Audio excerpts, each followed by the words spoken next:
Hello, everybody. Another week, another After Dark. Welcome back, guys. We are here. We are excited. We are getting into all the latest in the movies and the movie news and the not WandaVision, because yours truly hasn't seen it. Let's just get that Band-Aid off. Yours truly hasn't seen it, so we won't go too deep into that, but it might find its way in at some point. Let's go around and introduce the cast of characters we have with us tonight. Speaking of a franchise that's at the forefront of the news this week, hashtag Rex and Arandor, Mr. Matt Beers with us as always. Hey, howdy, hey. Rex and Arandor, still got to get Michael and Andor, got to get them in there. Added a new poster. Got my episode 1 poster. Not the greatest movie, but I absolutely love the poster of Anakin walking away. Oh, nice. Vader's shadow. I love that poster. Best poster of all time. It is. It might be my favorite poster of all time as well. But yeah, nothing controversial happened. Super safe day. Super safe. Super calm. Nothing. No controversy. There's no petitions. Absolutely. We'll go ahead and move on to the man hitting the buttons. He is labeled as with a Devin, but the Devin is yet to arrive. But his name is Nikki. This is the way. Yeah, I don't know where Devin is. I think he's on the way over. I mean, he's just getting his helmet and stuff probably. So, but yeah, I got one of the lightsabers here, and you can use the other one. But I got the red one. All right. That poster is the greatest poster of all time. Like, I can definitively say that. That might be a conversation we should have at some point. What's the best poster ever? It's a beautiful poster. We move on to our next member. He is a regular here at After Dark who has not been here in a few weeks. Dr. Spaceman joins us once again. How's it going, man? Aloha kako, everyone. Like Beer said, ain't nothing happened. It's been calm. We've been chilling. If you want to hear a little spaceman go off the rails, tune into our political show, which me and Matt be doing, and we're gonna be doing. And it's gonna be. But we calm right now. We're calm right now. Yeah, if we're plugging shows, please be sure to check out Matt. What was the brilliant name our political show thingy?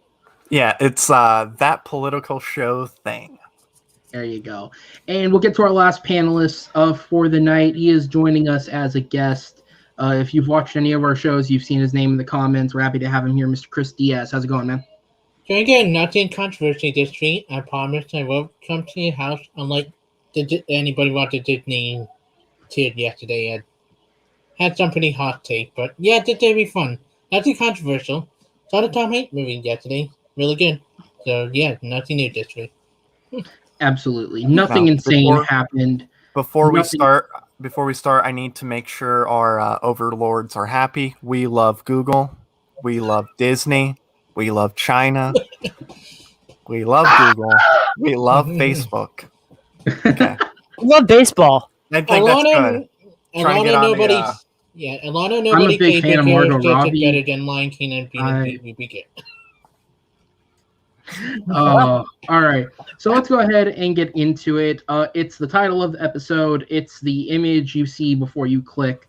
So let's go ahead and get into it. We tried something out last week where not really news story based, but more discussion topics. And this is one of those this week. So let's go ahead and get to the preface of this. Obviously, the story is actress and former MMA fighter Gina Carano was fired this week by Lucasfilm. She is no longer involved with anything under their production banner, whether it be The Mandalorian or any other production. Many assumed that the Rangers of the New Republic show would either star or feature her in some way, as when the show left off, her role was as a marshal/ranger within the New Republic. So obviously, that's left a bit of a marked impact on the future of the Star Wars television going forth. Now, we begin this segment with a bit of a preface to those watching. Obviously, her firing and the context around her firing has been a subject that has been very, very much talked about and highlighted on the internet. Everyone, depending on your side of the aisle, brings a different stance to it.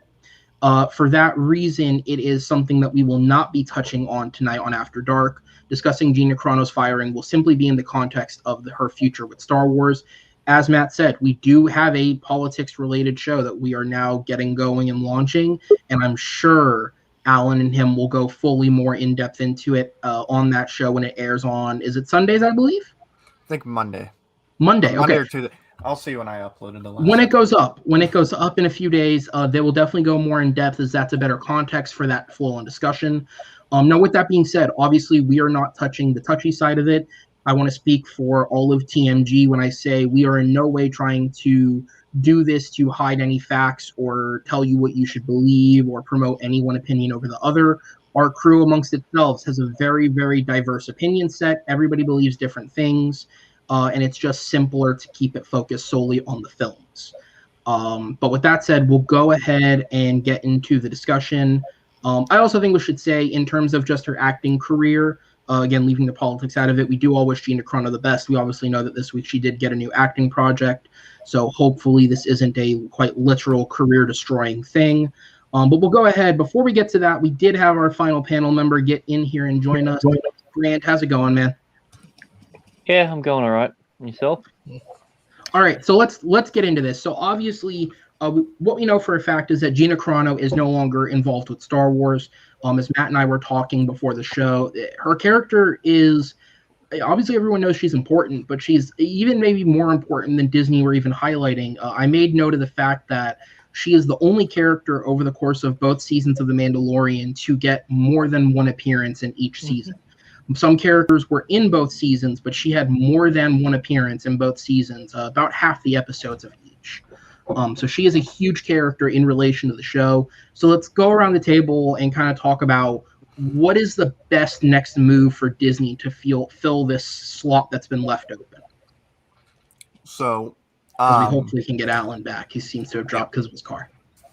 So my view, because I had a feeling this was something that might happen a little while ago, what they will need to do, because clearly they have bigger plans for the character Always a bigger fish. going forward.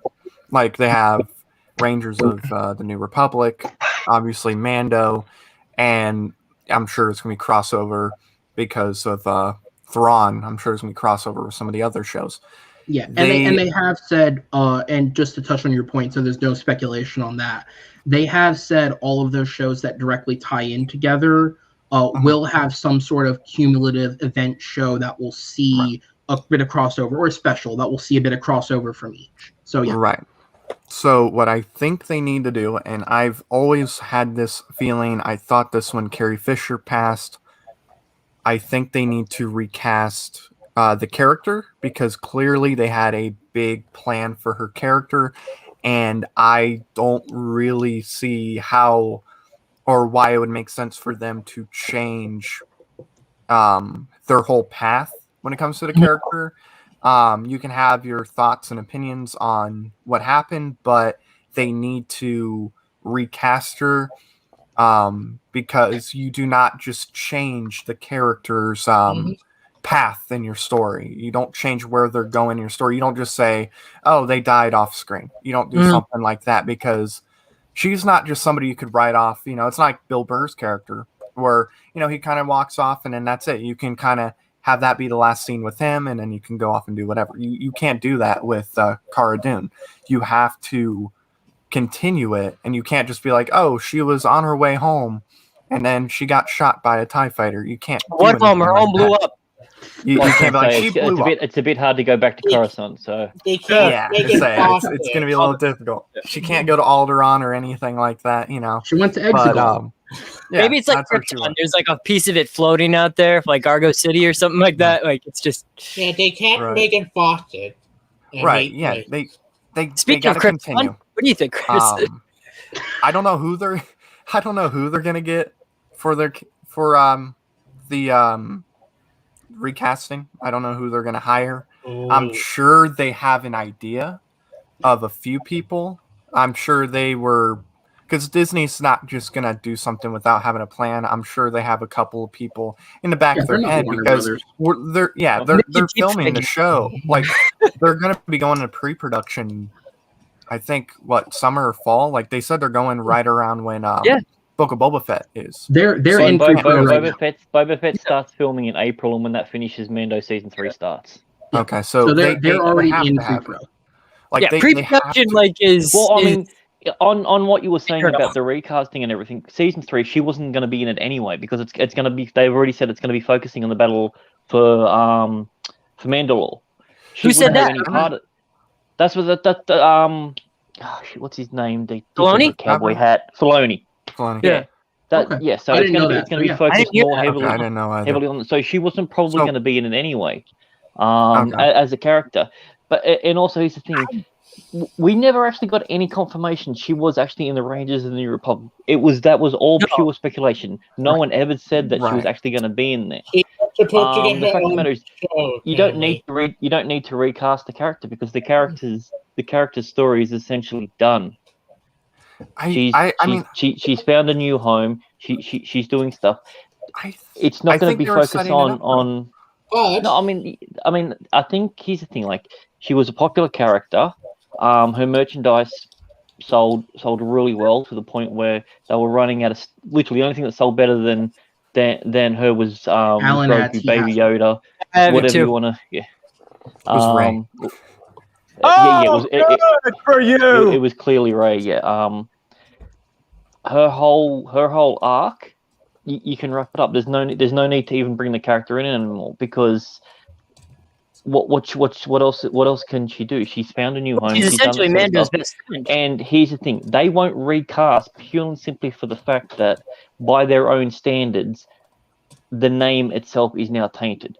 Doesn't matter who they bring in; it's still going to be the same sort of thing. What Disney's going to do is they're going to do what they do best. They're just going to go, "What do you mean the Sound of Music? We don't have that. No, it's gone," and then just never mention it again.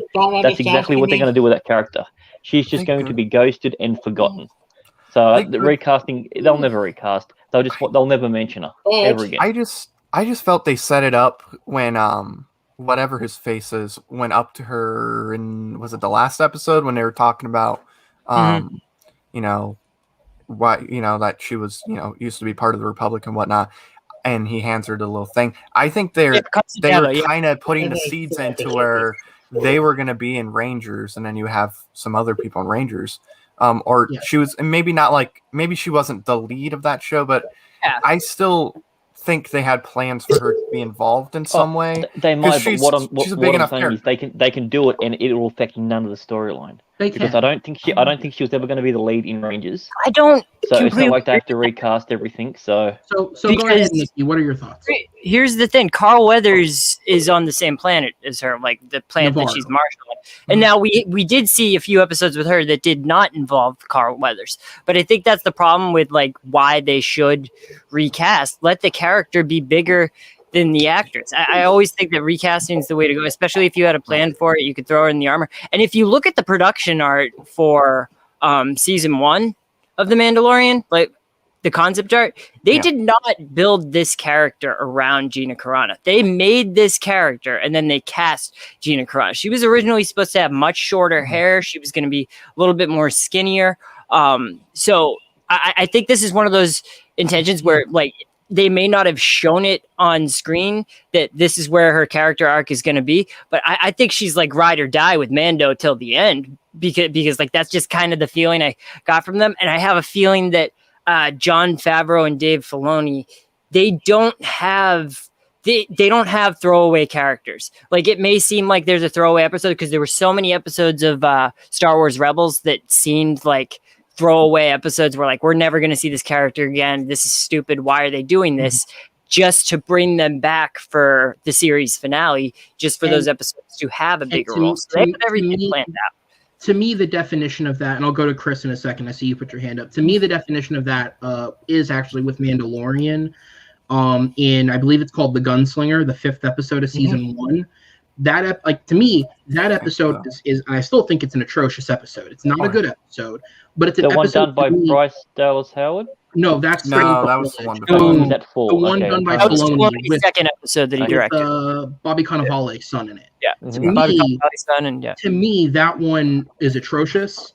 I think it's horribly made. I think a lot of the acting's very off in it. And so to me, that was always an episode where I figured, okay, that they had one bad one, sweep that under the rug, never address it again. And then they went and brought Fennec Shan back, a character who had all 30 seconds of screen time and meant nothing to that episode. They brought her back and made her a piece Brought of the the lady back too. Amy Sedaris. Yeah, thank you. Yeah. Devin's here, guys. He's useful. Actually, Reminding me.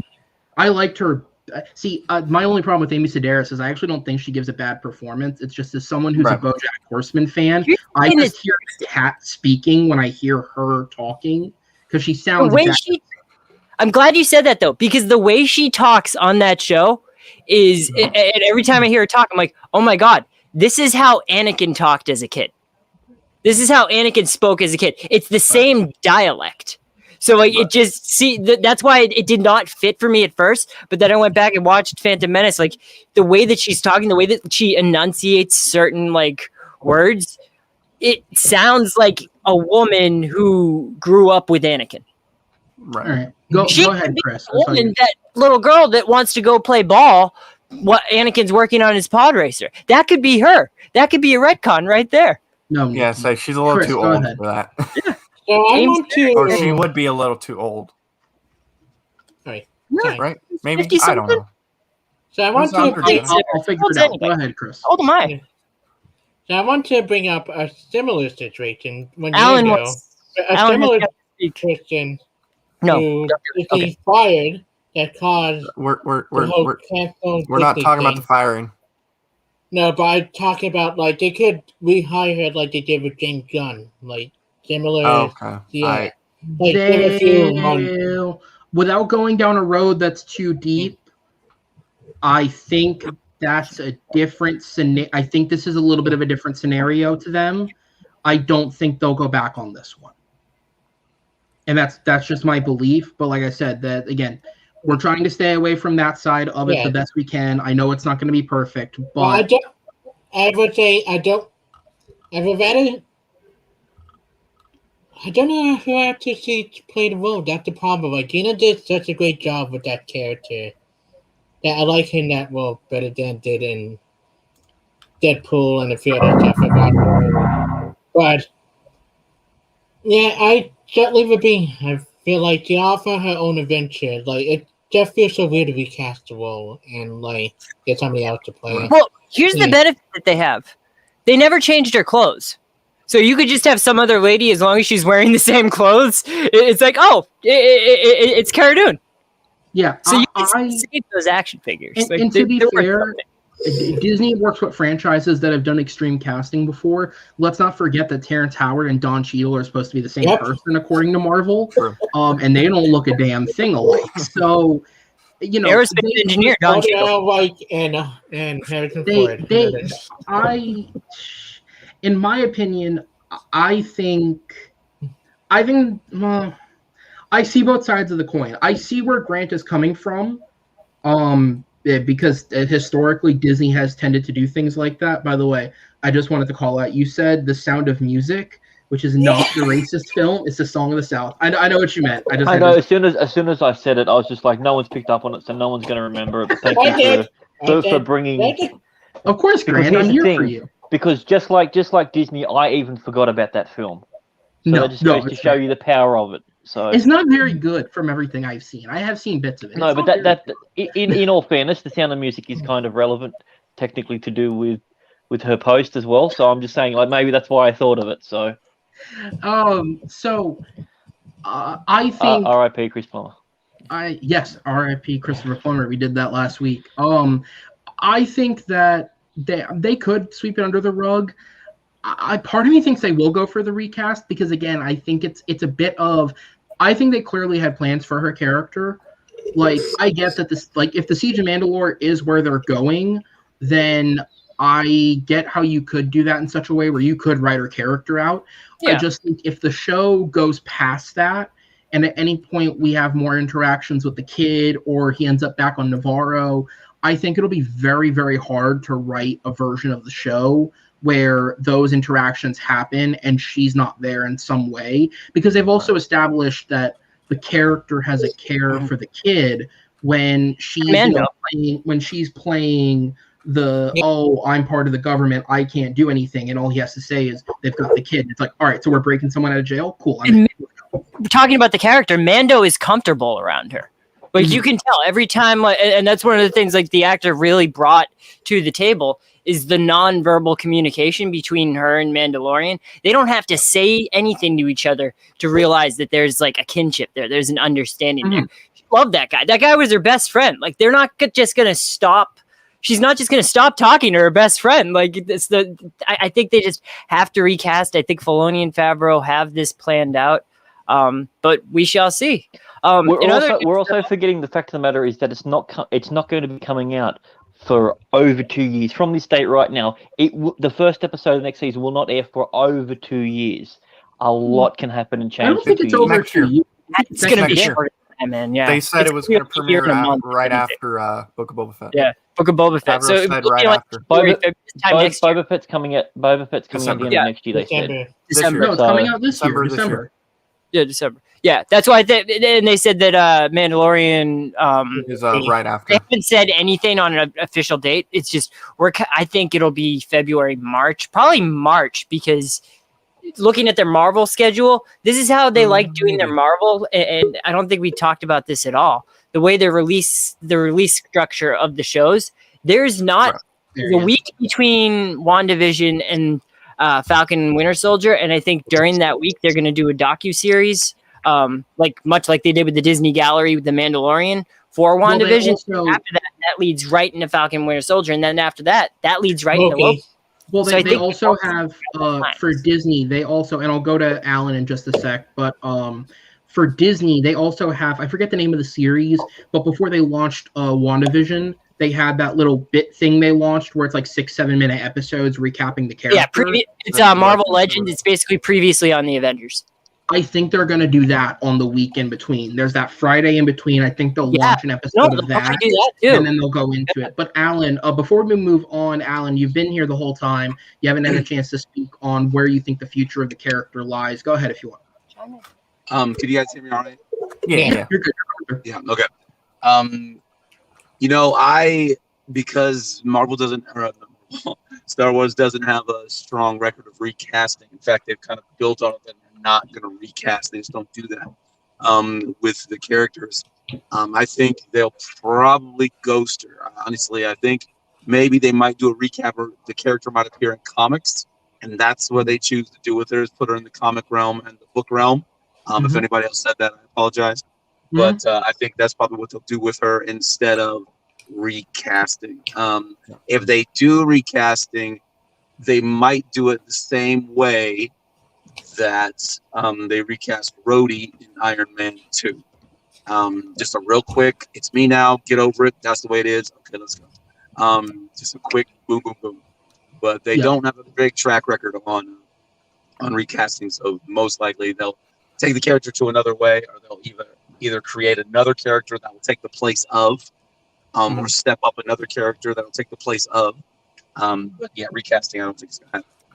So if they don't recast and they just say, okay, Cardin, she's off doing whatever, doing her own thing, and let's say she was going to be a lead in Rangers, I think I got the perfect character that they need to replace it with.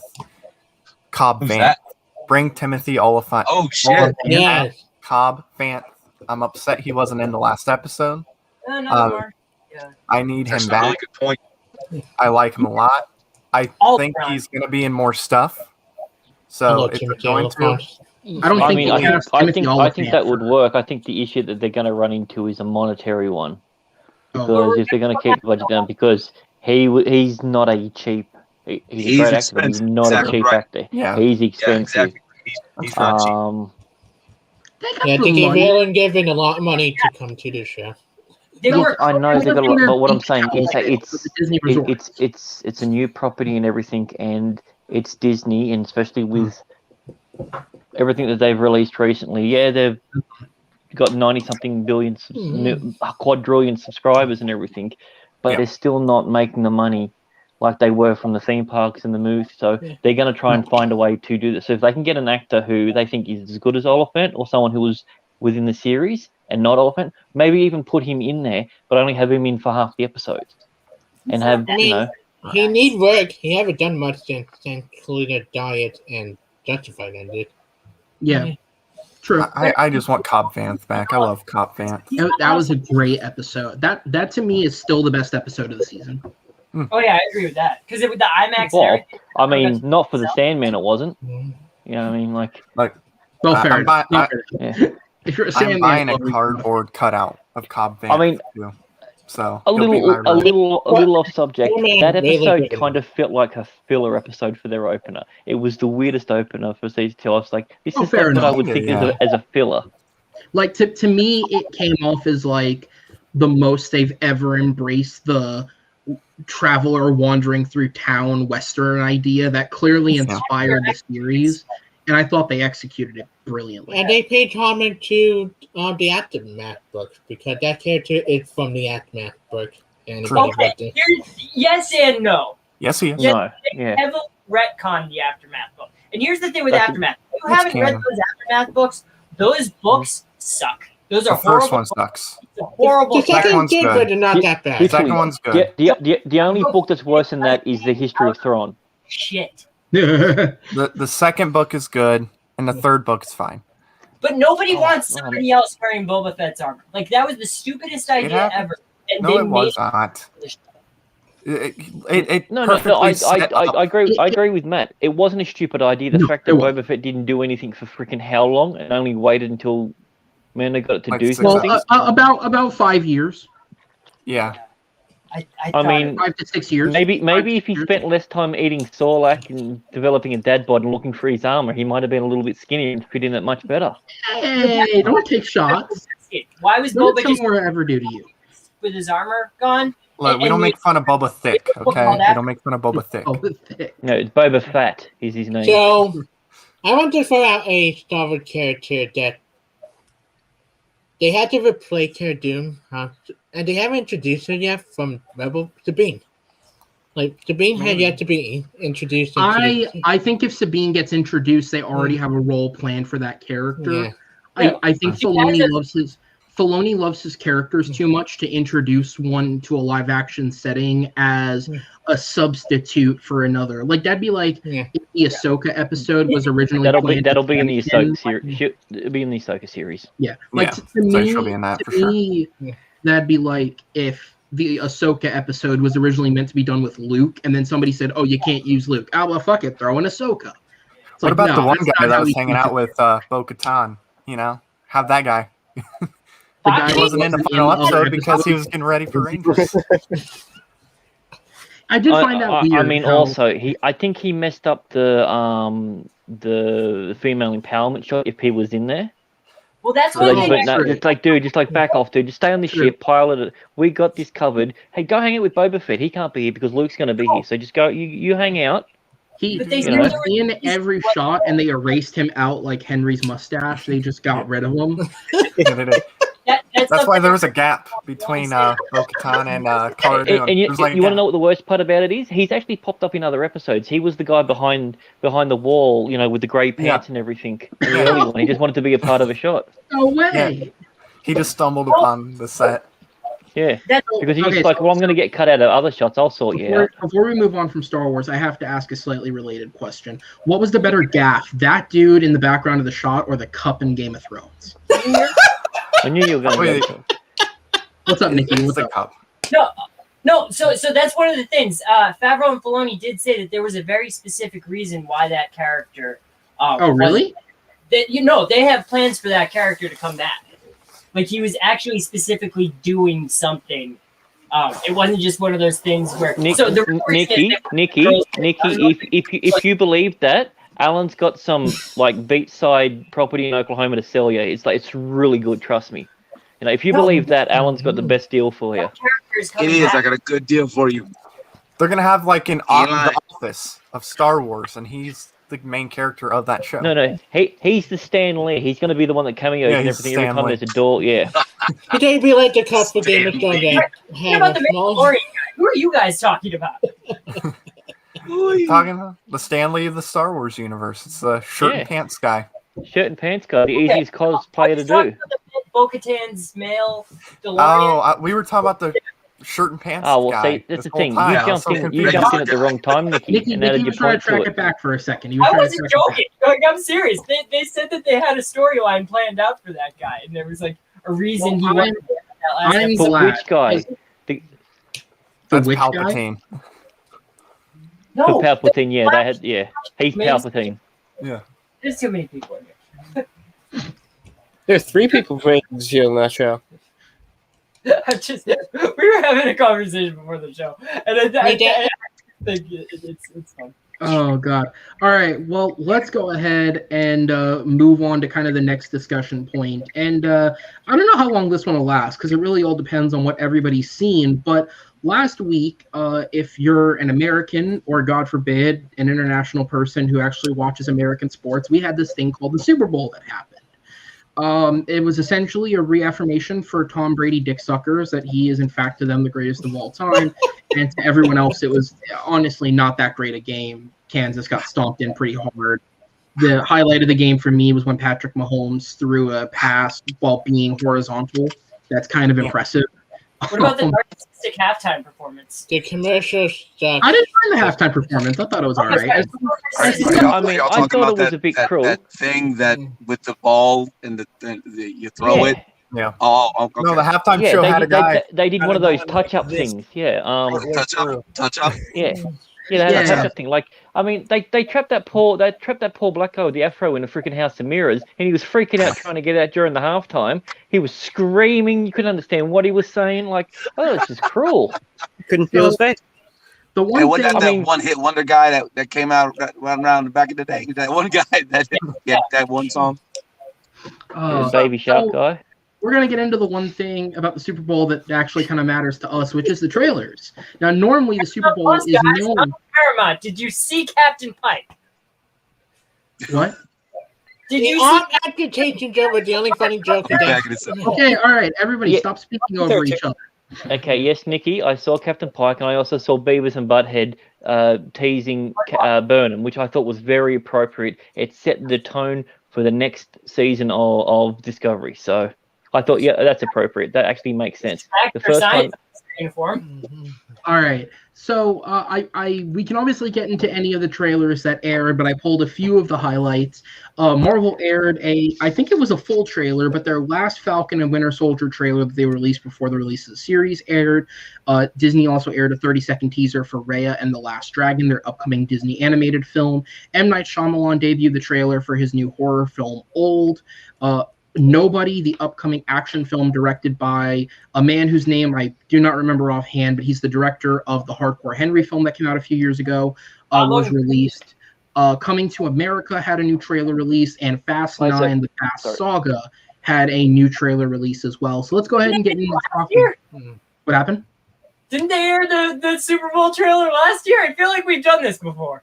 They aired a different trailer. This one was shorter. This one had different funny action scenes. And this one actually confirmed, it's been, kind of long talked about and rumored, but this one actually confirmed very briefly and not clearly that we are getting more characters from Tokyo Drift coming back. Yes. It's not very clear, but if you pause it and look at it, in the trailer, they show like Han high-fiving someone at the family grill. Yeah. And it's Lucas Black. Yeah, so he is back in the film. And the room, was he in the last trailer? I didn't know that. So anyways, we had a bunch of trailers air. Who wants to talk about what? Let's go ahead and get into it. I want to talk about Black's accent and Tokyo Drift.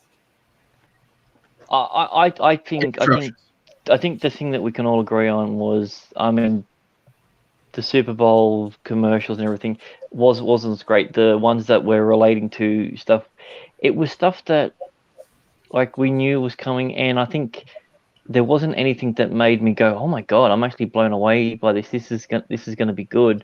There wasn't any real surprises. To be fair, we didn't know that M. Night Shyamalan had a film, but the rest of it is actually, I've got a thing on that. I've actually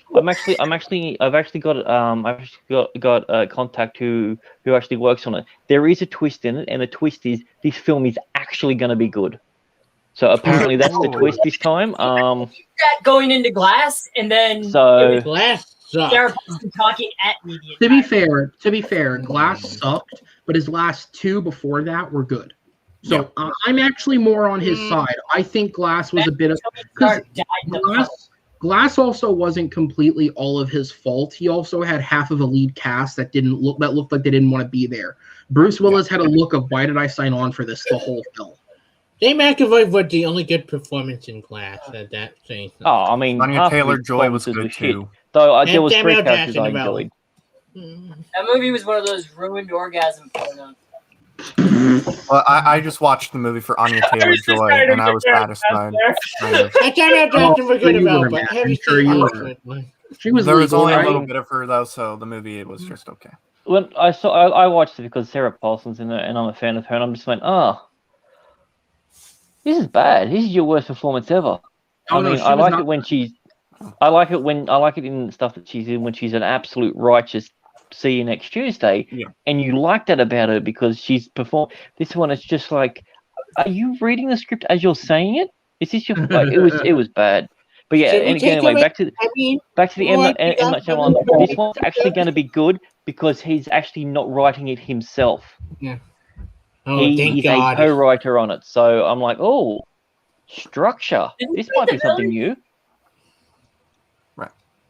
But yeah, apart from that, no, like nothing jumped out. I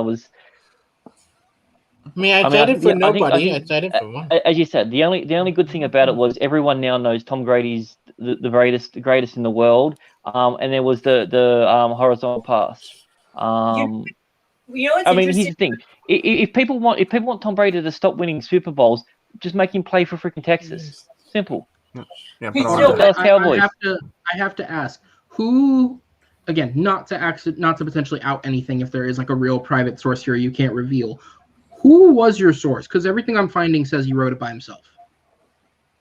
I can't say who my source was, but no, obviously I'm not. Works. Yeah. Okay. Yeah. No. My friend's second AD on the film. Okay, cool. I can say that because there's 12 of them, so 1 in 12. It's fine. We'll get 5 names. No one's gonna know. None of them are Australian, so it's a good thing. Yeah. Yeah. So yeah. There's certain things about it that people are very excited, and they usually aren't around. That's good. Films. That's good to hear. Though. It's the first like it's one of his lowest budgets as well. So I think that's great. It forces him to go back to what he was good at. Yeah, absolutely. Somebody else. What's the project that excited you? Chris, I see your hand up, so go ahead. Yeah. I dedicated as kindly as I can to studio. The thing I want about it could have did something good where I showed me like something for Suicide Squad or something for Shang-Chi would come out in July or Loki, and they did not. We only got Raina and Falcon with the Soldier. So I thought the whole Super Bowl, the commercial was fine. I liked Rainbow the funniest, and I saw a couple of things made me laugh, but I'm still excited for everything coming out. I wanted something new that I haven't seen in it. Besides M. Night Shyamalan, but that's the same stuff I've seen trailers for already. See, I don't think there's any reason for them to put the money out because they're not going to gain it back. Like but you wanted to say, wait, what Shang-Chi would come out in July, and nobody knows what that is because Shang-Chi isn't coming out in July. I got delayed. It's not coming out. Coming out in July. Black Widow's in May, and then I think is when it comes out. That movie's not going to come out this year. Yeah, it's next year. I think it. Okay, all right. Next year. I looked it up. Obviously, we can all make speculation about what will happen, but to answer the question, Chris is. Hold on. To answer the question, Chris is correct. The release date as of now is July 9th, 2021. Yeah. They're just not going to make their release date. That's a different discussion. We can actually get to later. I think that's one of those things where they're not willing to admit that yet, but at the same time, they're also not willing to put money forward because they got really burned on Black Widow. Mm-hmm. You also could have put, Warner could have put another trailer for Godzilla and Kong just to give us something exciting to look at. But that's releasing on HBO Max no matter what. So it's also they. I just think the Super Bowl is dead as far as it comes to ads, especially this year, because you're not gonna you can put an ad out during that weekend. I'm surprised there weren't more ads that were released that weekend that weren't attached to the Super Bowl, because everybody's going online to look at the Super Bowl commercials. Yeah. You don't actually have to air a commercial during the Super Bowl to have an ad come out during the Super Bowl. So that's what I'm more surprised at. I'm more surprised Add that the more word Super Bowl in your description, and someone says Super Bowl ad, and they search for this week, it will come up. Yeah, And because it's here's- I used to do that with my old channel. I used to literally, when Super Bowl was on, I would have the word Super Bowl ad as one of my tags, and I would be getting 1,000+ views, and I'd normally get about 8. The only thing I got out of So Super it Bowl works. was like, I had to pay another $30 for Raya and the Last Dragon. Okay, Disney. I wait until it's free on Disney Plus. I'm not paying it. everybody who's gonna I mean, watch dude, it. you only have to wait a month. That's the best part about it is, like, when you do it, and this is the thing, the fear of missing out is what Disney is relying on. So people are going to pay that, and most people are like, well, I'm already paying X amount of dollars a year. I'm just going to wait a month. Yeah. Especially if it's something that I'm not hyper to excited confirm, about. Again, to make sure that because this is confirmed, it's a 3-month waiting period. It is not a month. Yeah, but wait Oh, I until thought it like was 2 a month. months. I thought someone said it. I thought they were saying that. I know Milan, and that came out a month afterwards. Yeah, No, wait it was until 3 months. It was 3-month December. waiting period. I would say that's about Milan. I wasn't It here came because out that's how on I saw Disney. it. It came You're out talking Disney Plus, about but like December 2 weeks before it came out Disney Plus for free, it was on DVD already. And my parents Yeah, mentioned it So for yeah, so with Mulan, it's with Mulan, they held it behind the paywall for a full 3-month theatrical release before releasing it, and that is the plan with Raya. It'd be on DVD before it'd be free on. And they Disney. will, and yes, that is correct, Chris. Mulan was out for purchase release before it was free on Disney Plus in an attempt to keep with a traditional theatrical model. Yes. Right. Was that the same internationally? Because it wasn't too long after it came out when I saw it, and I definitely didn't pay for it. It might have been different than here, but I do remember it was out on Blu-ray and 4K in December, and then it was on Disney Plus like 2 weeks after. Later in Because I was gonna wait till Okay. Disney Plus, and then I mean, it's very like Disney Plus is different for in Australia to America. Netflix, Hulu, all those. I mean, HBO Max is not out yet, but yeah, I'm sure it'll be different as well. It's like So when airplanes used to be a thing. Movies would come out on airplanes before they came out on DVD. So it's just sort of that's true. That's true. My old man saw Stargate when he flew over to the States, and it wasn't coming out until a week after he got there. So yeah, I can remember that. I hope it could. I mean, we haven't had a Disney animated film since Moana in 2016. We just been getting live action remake after remake. well, we got Frozen. Like, Lion King's not That's live not action. true, Lion I King think. is 100% animation. Frozen Don't 2, call but it. original Disney movie. They're Yeah. not a sequel of live action remake. No, remake. because they don't have the creative team anymore. That's the problem with Disney. Yeah. Disney had a creative team. They Mm. don't have a creative team. They've just got now on people who are really good at reusing and recycling. Right, but I do want to get back to the thing the though. subject matter is better than most of their animated movies, so I'll actually watch that one. It's just I don't think they need to spend the money to advertise it. Right. Well, I At do the want to get moment, back no, to I it. understand that. Yeah. So the reason why, and I'll tell you why the Super Bowl is very important when it comes to trailers and whatnot, especially for the M. Night Shyamalan movie. The reason why it's as important as it is because the Super Bowl is watched by literally over 100 million people. That is more than just putting it up on YouTube. I don't know if there's a lot of crossover there though. Like between people who are fans of M. Night Yes, it Shyamalan is. movies and NFL fans. I know there's you, obviously. with the whole No, there people. There half of the But people, that's it's what to Matt's people point. watch the That's Super Bowl for the irrelevant. commercial. Yeah, people who watch the Super Bowl and they hear about it. It's not necessarily them going to do it. They're like, oh, you like M. Night Shyamalan? He's got a new movie. Oh, I didn't know about that. You know, it's the fact. And when you've got 100 million, well, actually, it was only 76 or something they said, but whatever it is, when you got multiple million eyes on your product, it's always a good thing, even if those X amount of million don't buy it, just to get that out there. So it is a very important thing. That's the reason why they're stupidly expensive. I'll tell you why. I'll tell you. Okay, so the reason why there is a crossover between the people that watch Super Bowl that actually like watching football and people that don't, it's because the NFC Championship, it was Green Bay, Tampa Bay, that had 47 million people watching. It nearly doubled with the Super Bowl.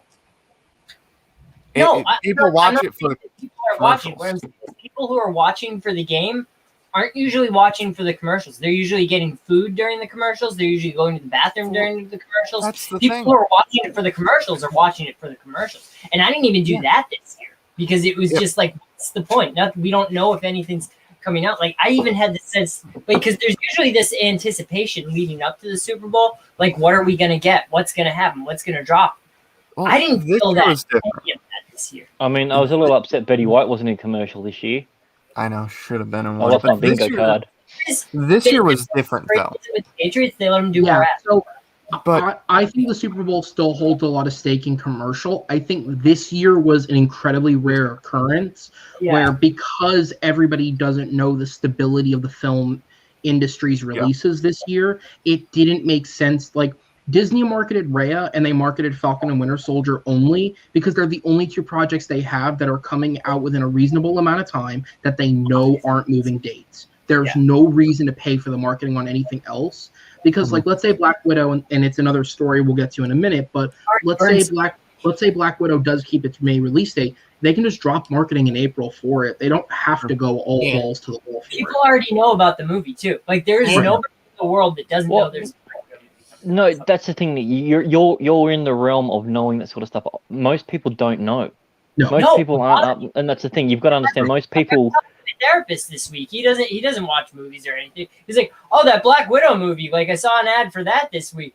And, like, he didn't even know who Scarlett Johansson was. Like, there are a lot of. I mean, that's a semantic. I mean, I could say I've spoken to people and they haven't seen anything. It doesn't prove the thing either way. I'm just saying, in general, what we would consider the normies who aren't paying attention to this sort of stuff don't even know that there's going to be a Black Widow film. They're like, how could there be a Black Widow film? She died. Yeah, there's that's why they have to hammer.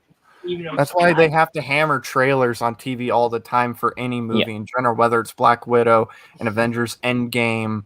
I mean, Venom, Venom 2 with like rumored that was going around before the Super Bowl never happened. Yeah, I think there's better ways. There's that. See, and that's another thing. You're talking about, like, the amount of eyes it draws. How much? And I don't want to speculate, but it's like $3 million for 30 seconds of airtime. Yes, something like that's that. why they charge as much. You wish it was that cheap.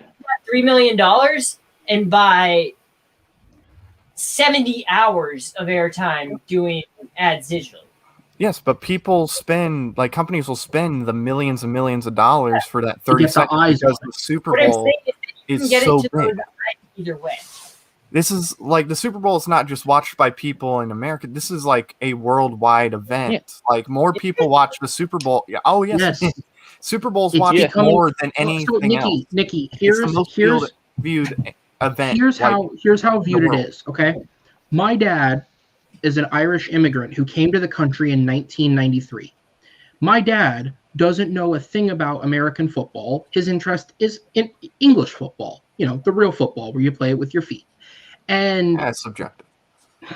And every single year since 1993, he has watched the Super Bowl with no investment in any of the teams because it's the event nature of it. And that event nature is spreading more worldwide. Like, I even saw, like, Grant on Facebook, you going commenting on posts and stuff, and it's like, you live in Australia. The fact that you have an understanding of how the game works, let alone that you know that it exists, is a testament to the expansion of the game and how worldwide it really is. Because I spoke to Zadie Smith in detail a number of times, and he's explained why they can throw the ball forward and not have to throw it backwards. He's been very helpful. So thanks, D-Man. It really is just a bastardization of two sports. I hear what you're saying. Like, the Super Bowl is huge. I'm not disagreeing with you. I hate this. Nikki, I just think that the dollar. No. The dollars spent. I think the dollars spent in this situation. It's not always. I think quantity is more important.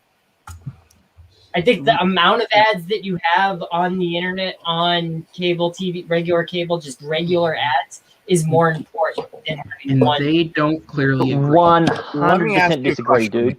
Dude, me someone ask who's you a been question. in there. It's the reason why the Olympics, if you can get a prime spot on a sport, something like running. When was the last time you ever watched running as a thing? But it's always the 100-meter sprint is always the most viewed gold medal in the Olympics. No one, unlike football, who people follow it all the time. No one watches really. They get like 20, 30,000 for the world championships, and that's considered good. They get millions. The ad for that, because you want more eyes on there at the same time, because when you've got more eyes at the same time, more people are talking about it. If it's a trickle effect over time, if I run the same ad for 2 years, it's not going to have anywhere near the amount of buzz or the talk as if I got the exact same amount of people in one day. Maybe. Because that's advertising, man. It's but bread and butter. I know that stuff. So I understand why corporations aren't Grant knows how to advertise on the internet too. That's what his industry is known for. No, I hear you. It's just I understand the choice.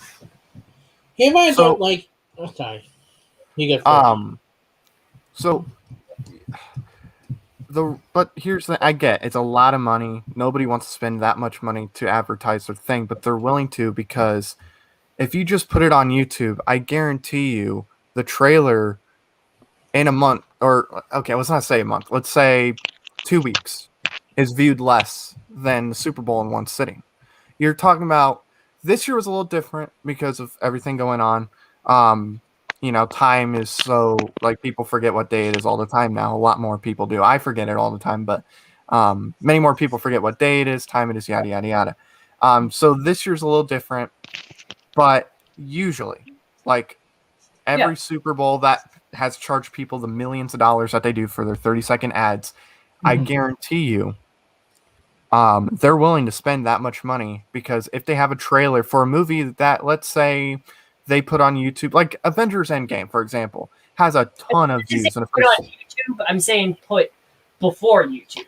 So, like, if you're watching this video on YouTube, have an advertisement before, like just any online advertisement. Because I see what you're saying. It's just that I want to let you finish. But Beyonce had the best video of all time. But here's the thing.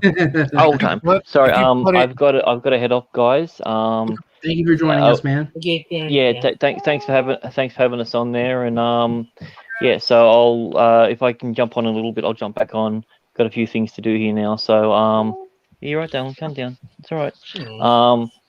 I've got to head off. So thanks once again. It was good to see you on the panel, Diaz, and thanks to everyone for having me in that. I'll watch the video later. So then next week, if I'm on, I can give you my thoughts on the things that I missed. All right. Absolutely, man. Look forward to it. Thank you for being here. All right, thanks, buddy. Again. But people are willing to spend, and I hope you can at least hear, but people are willing to spend the millions and millions of dollars for their trailer. Like M. Night Shyamalan, let's say he didn't put his trailer during the Super Bowl. Do you think it would have gotten, let's say, 90 million views for that trailer? But at the same time, I'm more likely to watch that movie than my mom is, and I didn't know about it until yesterday. But you're getting more people's eyes on it. You're bringing that movie to people's attention. I'm looking at it from the perspective of someone that does not watch TV anymore. Like, I don't watch commercial TV anymore. So if you're trying to advertise then why would you advertise and then say, go online to watch the trailer? The Super Bowl is viewed like by people who don't have cable This is a debate anymore. that will run in circles, guys. Like I don't want to have a debate about it. But my favorite trailer. Why we not The point is, the point is, we were I talking paid about my the trailer. trailers, Matt. What did you love? I liked the movie Old, and I guarantee you I would have only saw the trailer if I watched the Super Bowl. I would not have seen it if I didn't know, but I liked the trailer, and now I am excited for it because I forgot an M. Night Shyamalan movie's coming out. Great job with advertising, guys. me up when it goes. Jesus, Matt, rub that in a little further, would you? I thought, a nice little tease to the Falcon Winter Soldier trailer that I probably would not have known, hey, this is coming out right now if I didn't watch the Super Bowl. Somebody would have told me about it later, but I didn't get to watch it when I did without watching the Super Bowl. There's that. So I think Roger Goodell and the Super Bowl. We love you, Google. We love you, Facebook. We love you, China. I am very happy that I watched it. I liked it. Stop pining to your corporate overlords. All right, we're gonna move on from this topic. I will say I did not like the Fast and Furious trailer because I simply just do not care about those movies, and They brought Han back, and I'm trying to figure out how they brought him back. All right. Both those movies, I checked out. I checked out. Unlike the Fast and Furious films, let's put this back on the rails. Let's not jump the shark. Let's not go to space. Here's one thing about Falcon Winter Soldier, though. This week at the dollar store, I found a very generic Falcon action figure that is clearly supposed to be the Falcon, but it's not the Falcon. He's called Steel. I'm sure there's another figure called Steel. But what I love about this action figure, we're gonna have an unboxing video right now. Like, I'm hijacking this. The value is going. No, the value. Oh, the value of a dollar store toy. That's Anthony Mackie's face. Tell me that's not Anthony Mackie. Look at that side profile. Well, looks like Mr. T. His hairline's a little worse than Mackie's. That's what is this? Oh. It's called the dollar store can't afford It's licensing. ripping you off, getting you something else than what we find in the box. Welcome to real life. Nikki, my question here is, you said you barely leave the house, but you found time to go to the dollar store? Good God, man. Dollar store is the only time that I left the house this week. Phil took me to the dollar store. My mom's fiance, Phil, took me to the dollar store. And this was one of the few things that I grabbed. I ran in there and I was like supermarket sweeping that place. It's like, okay, I need moisturizer, I need deodorant. But I walked by the toy aisle. It's like, wait, they got new art supplies here? I haven't been here in months. But then I saw this, and it was Falcon, but it wasn't. And I was just like, this is awesome. All right. Well, we'll go ahead and move on, and we'll get into the next topic, which is a topic that we can't seemingly escape on this show. It's this little company called Marvel. Had a lot of tidbits and news drop this week. So we'll go ahead and get into some of it. Make myself bigger. Here we go. All right. So this week with Marvel, it was released this week by the trades that apparently Disney has given Kevin Feige and Marvel till mid-March to decide if Black Widow will hold its release date on May 7th or shift to a later date, with them looking potentially at shifting to July and thus moving every film one date back. Yeah. Kevin Feige did come out and confirm after this news was reported that Black Widow will remain a theatrical-only release and that he is not considering doing a day-and-date Disney Plus release with the film, something that Disney is willing to honor. Following up on that, Thor: Love and Thunder is a production that we've been following over the last few weeks, and this week we have some cast comings and goings once again. Actresses Karen Gillan and Pom Clementif have confirmed that they are already finished filming on this film and have left Australia. This seems to imply that the Guardians' role in the film, whatever it may be, is very small and minute, as the film has only been in production about 2 weeks. This also comes on the heels of actress Tessa Thompson confirming she has finally made it to set, giving fans the idea that there won't be any crossover between the two characters. While talking about her future within the MCU this week, Kat Dennings confirmed that she will not be appearing in Thor: Love and Thunder, the fourth entry in the franchise she has appeared in previously, but did confirm that she has a definite future within the MCU with her character, Darcy Lewis, that has already been discussed between herself and Marvel. And finally, for this set of stories, while on Twitter, James Gunn was answering fans' questions about his creative control within the MCU. Gunn revealed that over the course of both of his Guardians films, he was given complete control, and the only thing Feige insisted on was that Thanos and the Stone's origin story appear in the first film. Other than that, he had complete control over the execution of it.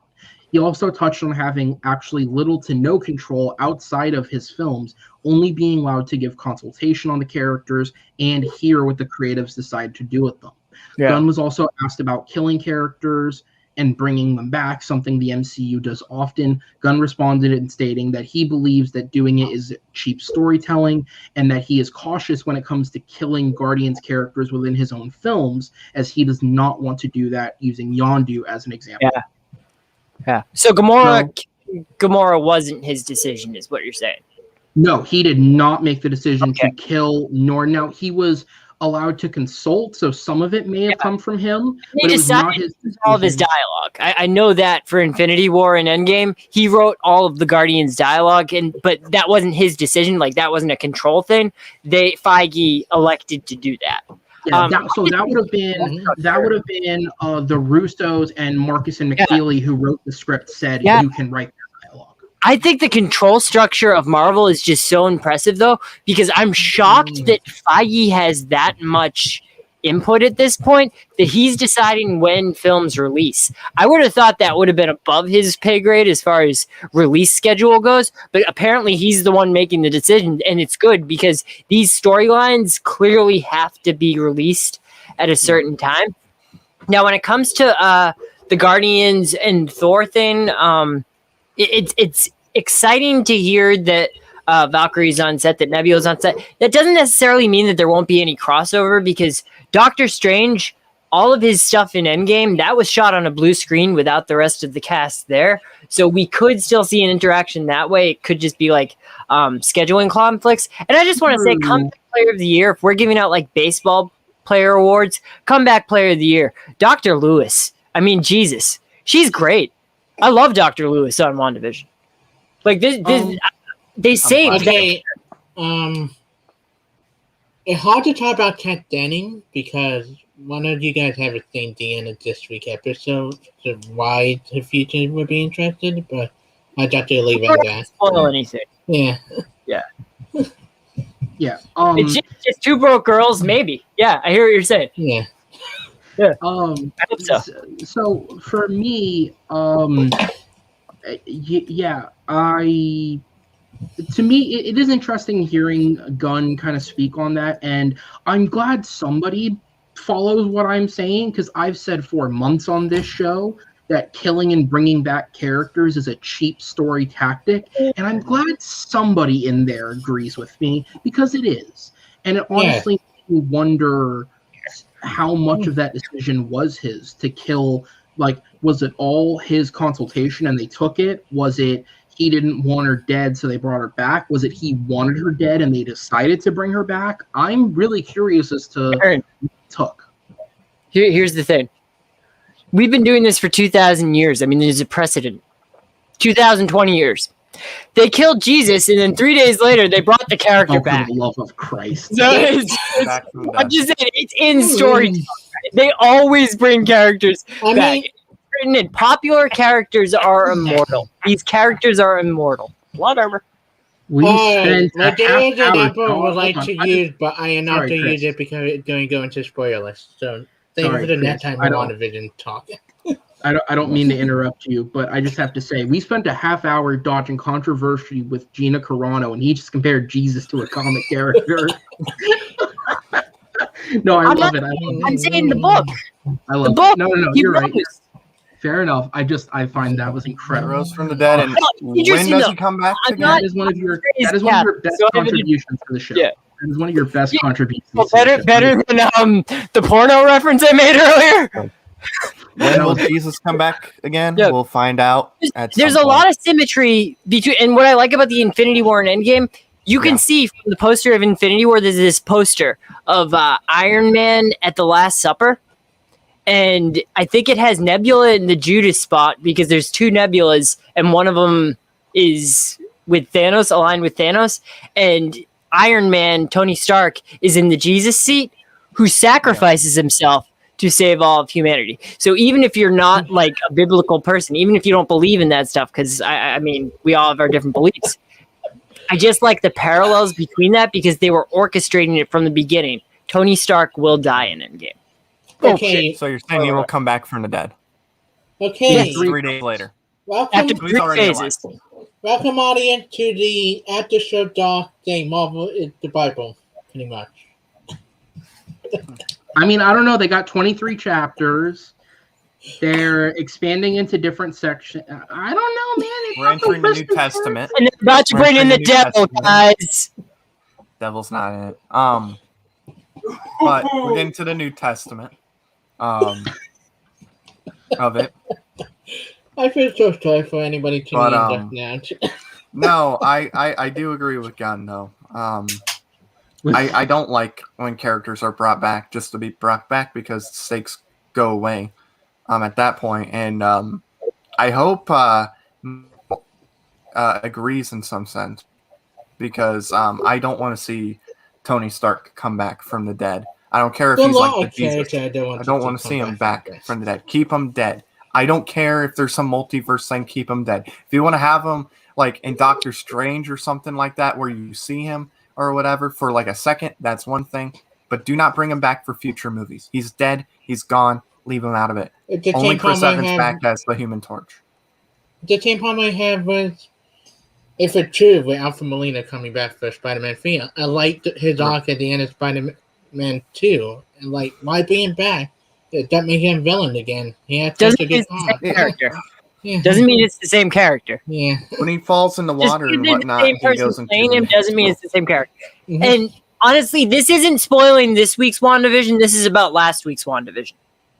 So Aaron, you're not missing for this week's WandaVision, but I just wanted to add to my thought process last week with the whole Mephisto. So here, hold on, sorry, before you go, just so we don't spend too much longer on Marvel, I've cut some of the BS stories, and I'm just throwing out two more stories we can talk about in a minute.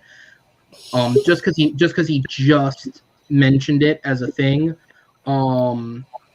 This week, I don't know the site that well, but a reporting site called the GWW reported an unconfirmed rumor that apparently Willem Dafoe is on the set of the third Spider-Man film to reprise his role as the Goblin. Nothing is known outside of that. And then the other one is an actual reputable source in Variety confirmed this week that Captain Marvel 2 has cast actress Zaw Ashton as the villain in Captain Marvel 2. There is no confirmation as to what her role will be, but it is apparently Skrull related, according to rumors. What else has she been? So go ahead, Nikki. Sorry, I cut you off. Okay. So the WandaVision thing, and I kind of made a throwaway comment about the devil a second ago. They're bringing the devil, and I thought that after last week's episode. One of the reasons why I think that in the whole entire Evan Peters thing is that in the Marvel comics, and DC comics for that matter, there's only one devil. So I know you hate the multiverse thing.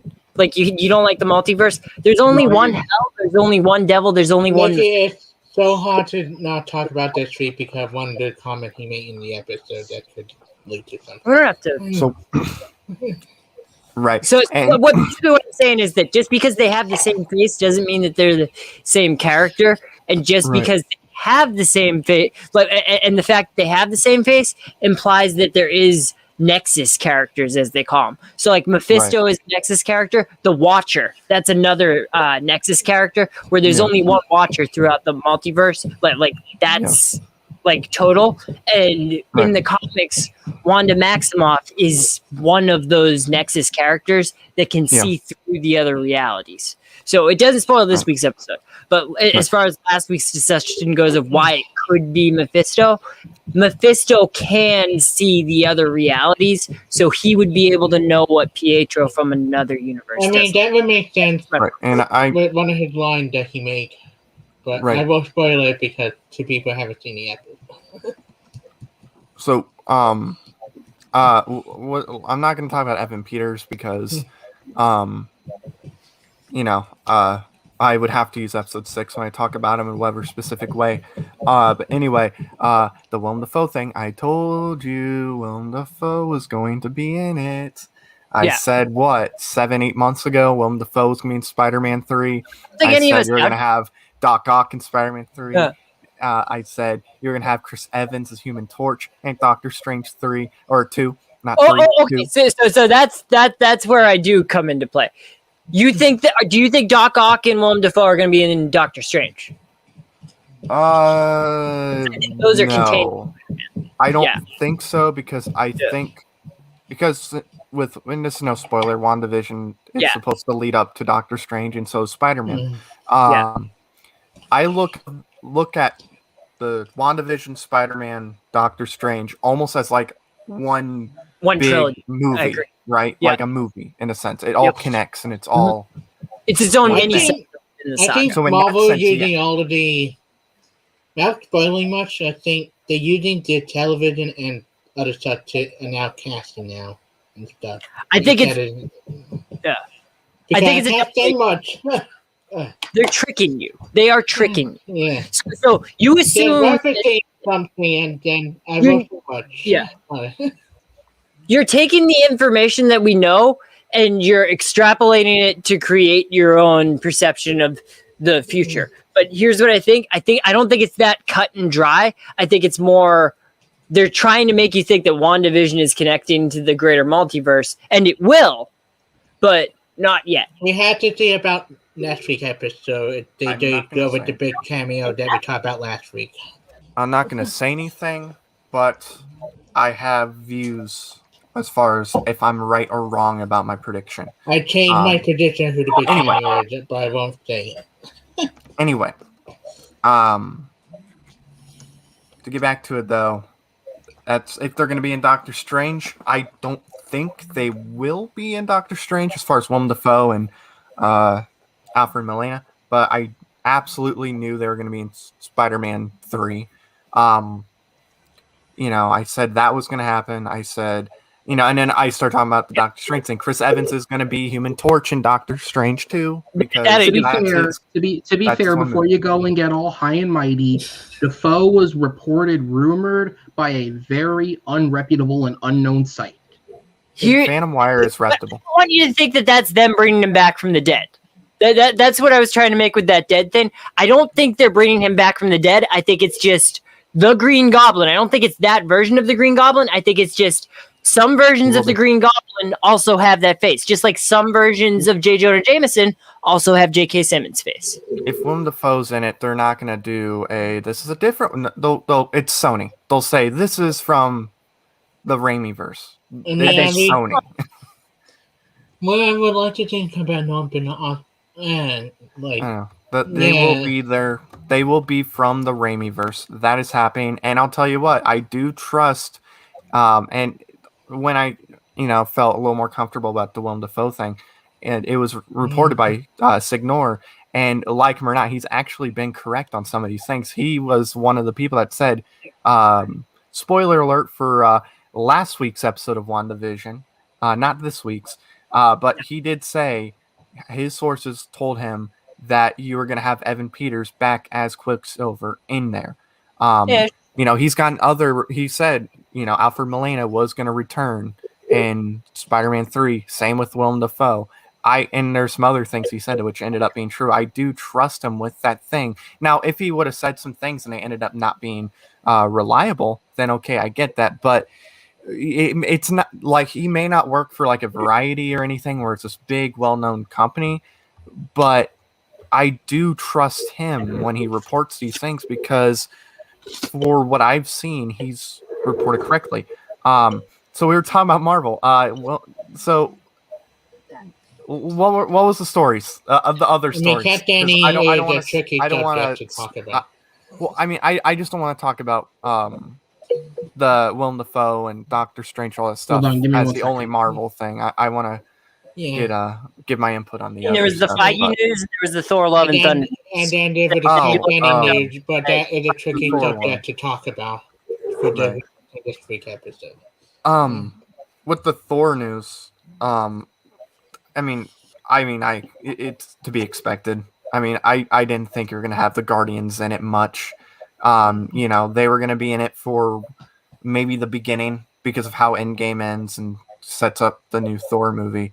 They were gonna be in it for they'll probably be in it for 5 to 10 minutes. Thor will go off, and then we'll get to the Jane stuff, and you'll probably get Loki in it because they love Loki. You'll probably get Loki again. I didn't get it. Because they split up the Guardians in Infinity War. Like Rocket and Groot could go off with Thor more easily than the rest of them because those are CGI characters. I think James Gunn wants them all, though. And they were all together. Taika won't, though. But they were all together at the end of Endgame, too. Yeah. And they'll be together again. It's one of those things where everybody's going to go back to their starting spot. So, Thor, in Thor Love and Thunder, Rocket and Groot could be hanging out with Thor. But then by the end of the movie, they'll be back on the Milano. That could be. But I think Taika... I don't know if Taika is going to have other members of the Guardians as like a featured part of his movie outside of the beginning. I think it's just I think you'll get Korg. I think he'll be in it. You'll get some of the other characters from the previous movies. Jamie Alexander's back, which I like a lot because I like Jamie. Confirm whether Tom Hiddleston coming back or he's just doing Loki? They didn't confirm, as far as we know right now. He's just in Loki. But I mean, they love Loki. They know Loki makes a good amount of money for them. It all depends on Doctor Strange. I think what happened, Doctor Strange. Yeah, that could be. I can't remember if this comes out before or after Doctor Strange. Spider-Man's after Doctor Strange, I think. Spider-Man came out this year, December, and Doctor Strange came out in February next year. So yeah, Spider-Man's before because bye, Alan. I feel bad. Alan didn't get to say anything. I know. Well, I don't think his mic was working. But no, with Spider-Man does come out around Christmas, and then Doctor Strange is next year. Sony loved to keep their secret to their chest with Venom 2, Spider-Man. Like we have nothing in terms of like news, like big image drop and stuff. I am happy they haven't released any footage or anything because they love spoiling their stuff all the time, and I'm glad we're not being spoiled. They really tried to down the foot by not releasing any Venom footage for the Super Bowl. I was like, Well, I don't even know if they know when Venom's coming out, just because like they keep moving Morbius. They moved Venom the one time, but it come out in June, and we haven't yet to get any trailer or image from it. They might be deciding whether they think Venom is even coming out in June. They might be debating that right now, but I mean, I don't know. Who knows? Maybe it does connect to Spider-Man 3. I doubt it, but I mean, with Toby coming in and with Andrew Garfield coming in, and I know Andrew said no, they're not. They're not in the movie, but they're in the movie. This is like Benedict Cumberbatch saying that he's not is it whoever in Star Trek Khan or whatever Han, but it's like that. It's like Paul Rudd saying, "Oh, I'm not Ant-Man," that's not me, and then he ends up being Ant-Man. He's saying it to keep the surprise, and I can respect that, but they're in it. I mean, I will be shocked if they don't have at least one of them in the trailer. You guys think Loki's still coming out in May? It seemed weird that they did a show anything during Super Bowl, like announcing the release date in May or something. Yeah, because I don't know how many episodes are in Falcon and the Winter Soldier, but I know they said right after that show ends, Loki starts. 2 weeks probably after, maybe. It might be the week after because WandaVision ends March 6th. Yeah. So there's a week buffer. There's a week buffer, and I think they're doing both the Marvel Legends and the Disney Gallery during that week buffer. Well, I think it will come out after Black Widow, probably. When is Falcon the Winter Soldier? TBD. Black Widow's one of those things. Like you can say it's coming out. I'm never gonna believe it until it's out. So, I'm trying to find the actual release date for it. But I know it comes out like March 12th or 15th or something like that, and that's like the week after WandaVision. I just can't remember the exact date because I think they said that was March 19th. So yeah, there probably is a week's buffer then. Unless they change a date, but it looks like March 19th is the release date for Falcon and Winter Soldier. And I'm going to assume probably May is when that comes out. So okay, this news got me nervous. Just announced right now. So Loki probably comes out like May 21st, if I had to guess. Yeah. Something like that. So the day after my birthday. Wow. Up to date. Happy birthday to me. I get Loki the day after. I found Falcon's date. I found Falcon the Winter Soldier's date. The day after Justice League movie come out. Like they come out the same week. Yeah, as because each I other. like the day after. Falcon Falcon and Winter Soldier come out the day after Just the Later Forever Cut come out. Like, Yeah. And I think it's still interesting though. Me and Aaron discussed this a few weeks ago, but I'm surprised Disney Plus hasn't gone to releasing things on different days. Because I think them releasing everything on a Friday. They just released the Brandy Cinderella on Disney Plus, by the way. The greatest Cinderella story. That is not brand new. That is 1997 Cinderella. Dude, Right. that's a great movie. I do want to say, yeah, he's the second Ant-Man technically, but they did report that he was cast for that role, and he said, "No, I'm not. I'm not in the movie." And then it got revealed he's in the movie. Like actors always do that. They're paid to lie. It's acting. Yeah, like they always like. There's actors even months ahead of time that will deny things.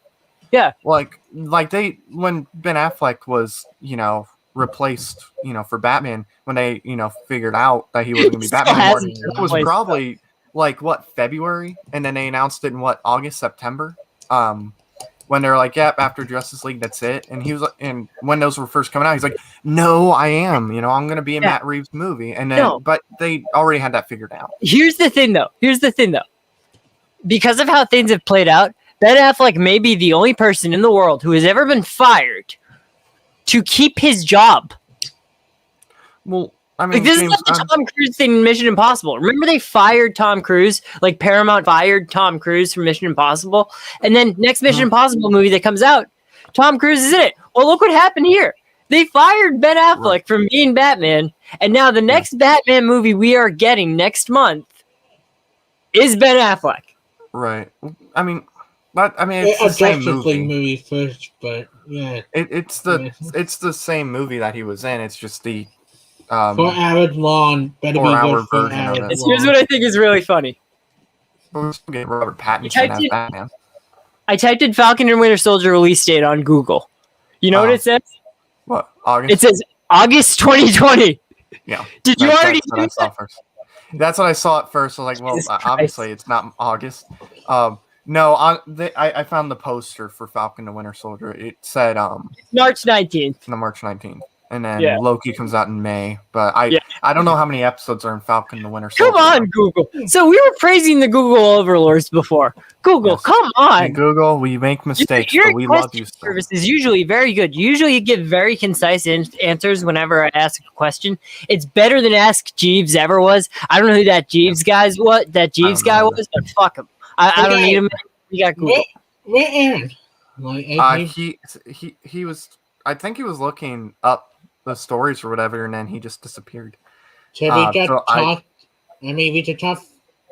I can't. I'll look and see if he sent me a message. But if you're not on, we should talk really about WandaVision for a moment. So we all seen the episode. Yeah, Can we kick Aaron out while we talk about WandaVision? Hold up, I'm tuning in. Still there. I've been here. I had to go off to take a phone call and then do something. But here, I'll let you guys. Yeah, do what you got to do, bro. Hold on. It's 23. If I give you guys till that ticker says 1:30, I'll take Chris my headphones needs off. to talk about WandaVision. All right, we'll do this. I'll take my headphones off at 1:30. He's got to do it. That's when it stops, okay? I'll shake my butt when we're done. Have fun. I'm taking them off. Go ahead. Okay. So. Okay, you guys think because would Kat Denny comment that she did get power after she get back for the vortex thing? That like Rambo Shelly might be getting powers around. I don't think she's getting powers because I don't think she's gonna leave the hex like Monica did. I think she's gonna leave the hex when the hex is over. So I think she's gonna be in the hex until Wanda's done with it. Yeah. Right. Yeah. So I want to get to, because real quick before I don't get this opportunity, I want to reemphasize why I believe this is the Fox Quicksilver. Facts. The Facts Quicksilver. The reason why I think it is that Quicksilver is in the movie, how he's talking to her when they're at that little movie thing or whatever, like they're just sitting down hanging out. That sounds like somebody who already knew ahead of time. Yeah, I think what this is leading up to, and I'll explain why. I don't think it's Mephisto. I think Professor X is going to appear in this movie because I think he saw what was going on with Wanda and sends Quicksilver to go and try to get her out of it. Because when he goes to that area, and outside of the hex, all the alarms are going off. That only happens when somebody's entering and leaving the thing. So what I think happened was he goes in. He's Pietro from the Foxverse, but when people go in, it changes who they are. Yes. So I think he changes to the Pietro, but he knows what happens and everything. Okay. But here, but here's the thing. You're right about the end of that. You're right about the end of that because where you said that Professor X is going to come in, Professor X is definitely going to come in because they need to drop those kids off somewhere. They need to drop those gifted youngsters off at mutant school. but it could also. But are they real? When the devil shows up, he will wear the face of a friend. Going back to my Catholic upbringing, you think he's a good guy because he has the face of a friend. That's the whole entire point. He's catching you off guard, man. You're getting fooled by the devil. That's why I think it's Agnes. I think Agnes is. Yeah. All right, let's let Chris. First of all, do you guys enjoy the inside joke with the movie theater? I'm sorry? The inside joke with the movie theater. Oh, yeah, the kick-ass, right? No. When you look at the title on the movie theater, Incredible and the Pan travel movie about twins switching. I laughed so hard. Yeah, twins switching. So they switch places. And I was saying that Marvel couldn't announce casting. You think Reed Richards is the person they've been hinting at? No, it's Colonel James Rhodes. Colonel James Rhodes is an aerospace engineer for the U.S. Air Force. That was his job. They don't mention that a lot in the MCU, but he's actually an aerospace engineer. I know, not but in the MCU, he's not. Yeah, he's never had that role in the MCU. They would have mentioned his name. We were just watching Iron Man 2. That's the whole reason they bring him there. No, they said he was an expert in the field. They didn't say he was that. Wait, I don't think they'll introduce Reed Richards on this show because even with WandaVision being as good as it is, I think this was their third show. Like I think this was their third priority. Like I think Loki was their first priority. I think Falcon and Winter Soldier was their second priority, and then WandaVision was like their third on the list of shows that they wanted to do. So that's why I don't think this was the show to set up. This was the show to set up Doctor Strange. Yeah. Doctor Strange. It was the show to set up Doctor Strange. This was going to be the last TV series before Doctor Strange came out. I think we're going to see it. Doctor Strange makes sense because he can even when Billy or Tom, I can't remember which one it is, the wizarding one of the two, even when he did he didn't look, he looked more like Doctor Strange than he did his own version. Yes, he also had a cape, he also had shoulder pads and everything. He looks like his comic book counterpart, but that's the thing. What I'm saying is he looked more like Strange than his comic book counterpart, which is also the same reason with not Impulse, it's DC. Here the number one question, and I've been running. I'm trying to think of Tommy's alias. Yeah. Tommy, Wiccan in Speed. Wiccan Speed. Yeah, it's Speed. Yeah. I thought it was Speed, but then I went, no, that sounds dumb. It's a dumb name. It's almost like they don't exist. Yeah, but here the question, and I've been waiting to ask it to episode 3. Are the kids real? Are the kids real or not? No, the kids are real. They're born out of some sort of magic. The kids are real. Monica established that earlier, and I think we need to take Monica's, where is it? Devil Spawn. Yeah. That's nothing. Devil Spawn. Come on. Yeah. But, Grant, what you said about, what did you just say a second ago? Because I had something. Damn it. You can remember. I wish we were telepathic Wiccan in Speed. But to get back to the whole Mephisto thing, I'm 100% convinced that they're kind of messing with the comics because it feels it doesn't feel 100% like it was in House of M. Yeah, so maybe it'll be the opposite of instead of no, but I mean it's only taking a very small portion from House of M. But what I'm saying is with the whole that's how I think. But what I'm saying is that I think they're doing the same thing with the Mephisto thing, where I think yes, if he's in the show, because you want Magneto. Yes, because he said specifically, and I waited until we get into spoiler. He said, "Mom and Dad would love to be here," and I'm like, "Was he trying to bring him? Magneto to show up subtly." That's all it is. Aliases. I do think. Well, I mean, not just that.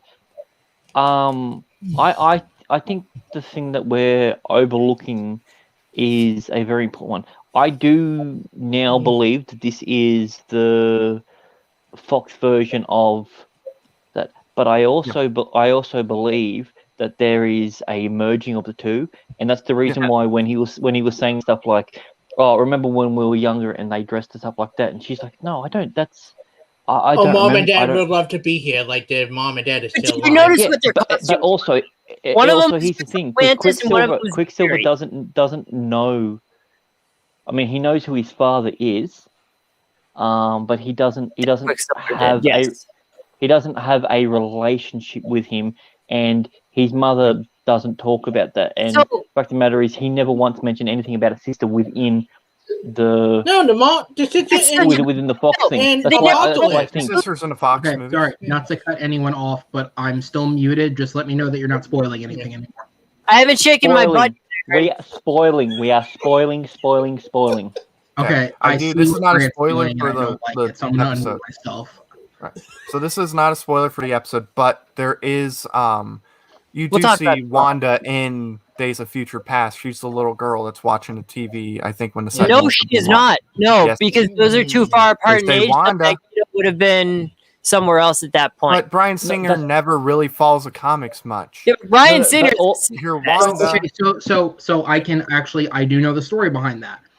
I can confirm that was Singer's attempt to set up Wanda Maximoff. However, he never followed up on it due to the contractual agreements that Fox and Disney came to, which is also the reason why Aaron Taylor Johnson's Pietro Maximoff was killed off. And That's it. no. And She says Wanda in the movie. He's got a point to make. Go ahead. What is it? And I love you, all of you. I mean, I don't think that's actually factually true. I'm gonna have to get Facebook to check that. I'll ever say without spoiler, if you love like the TV White Love and you love Malcolm in the Middle, you do love the episode because it's very Okay, I noticed that right away. Without spoiling anything, all I can say is when they killed Pietro on that episode, it was heartbreaking. It was. I don't want to spoil anything. You know, like when you see when you see him with all those bullet holes in his chest, that was pretty heartbreaking. No spoilers. Grant, let's just leave it at that. So no spoilers. You're a beautiful. And also, guys, there it is. No spoilers. No spoilers though. But when we got Superman, no spoilers. But I was really happy to see Hemsworth in this episode. No spoilers. Oh, I was expecting Spider-Man, so the Hemsworth thing, cool. That's the third time I made you laugh tonight, Aaron. I'm so happy. So, if you guys are cool with it, we can go ahead and move on. We do have another set of topics we can get to. Dick. So these are all not Vision's dick. That's next week. That is definitely next week. He's our guest. So we're gonna go ahead and get to a set of stories that are all roughly video game related. These are centered around video game projects that are currently in production. And the first and the biggest that broke the internet was this week. Deadline confirmed the casting of the two leads on its upcoming adaptation of the video game The Last of Us. Pedro Pascal has been cast as the lead character of Joel, while he'll be joined by Game of Thrones actor Bella Ramsey, who has been cast as Ellie. For Game of Thrones. I mean, sorry. Let's clear about one thing. He's picked the wrong role to be in for not wearing a helmet. That's all I'm saying. You didn't pick it. I mean, if he could wear a helmet in one, he should. Remember the scene where he was in bed with a woman and a man at the same time in Game of Thrones? Hey, look, if they want to continue, look, if they want to continue, past what the second game is, if they want to, continue where the second game is, right now and go past that, they can have Pedro Pascal wear a mask. Because, if you play the game, he needs to wear a mask, so nobody's like, that's what I'm saying. But I mean, it's perfect. So, I mean, you can cast Gina Carano as Abby. It'll work. There you go. It's not, we weren't going to get political. We don't want people hating us in the comment. We bring up The Last of Us 2 right now. Yes. Once again, we love Google. We love Facebook. In all fairness, Chris, I was in the comment section. I was the only one there. We're not offending anyone in there at the moment. Okay, so as someone who played both The Last of Us 2 game wait, And let me get the You didn't sound play bar. the other game. I'll bring back the trauma of what the second game did to me, and only game I ever screamed "What the fuck" out loud so many I'm times. gonna mute all of you. Oh, good. Okay, Aaron. Thank Go you. ahead. Damn it! Give me the respect I deserve. I only didn't properly prepare this week. All right. What just happened? Everybody. Oh, you literally muted everyone. I wondered why audio cut completely. That was worrying. All right. Yes, I did.